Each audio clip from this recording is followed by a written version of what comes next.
tayo. Kasi minsan talaga hindi namin bet yung mga mamahalin kasi wala rin naman talaga kaming pambili. Ganon! Charis! At ito na nga, nandito na kami sa bilihan ng calamares. Ewan ko ba, simula nung na-appreciate ko yung lasa niya, talagang hinanap-hanap ko na talaga siya. Parang yung pagmamahal ni Mal, simula nang natikman ko, hindi ko na talaga pinakawalan. Bukod sa kumain kami dyan, nag-take out pa ako. Talagang hindi pa talaga naging sapat yung kinain ko dyan. Ganon! Ayan nga si Mal, hindi ko alam, nagbe-video pala siya niyan. At wala talaga akong pakialam sa pinagagawa niya kasi focus lang ako sa calamares ko. Ganon! Mga gantong date lang talaga masaya na ako dahil syempre, ito lang ang pasok sa budget. Diba? Ganon! Trying to capture nga yung mga moment na kami lang kasi minsan lang to eh.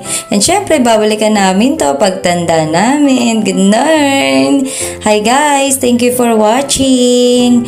Bye! Ganon!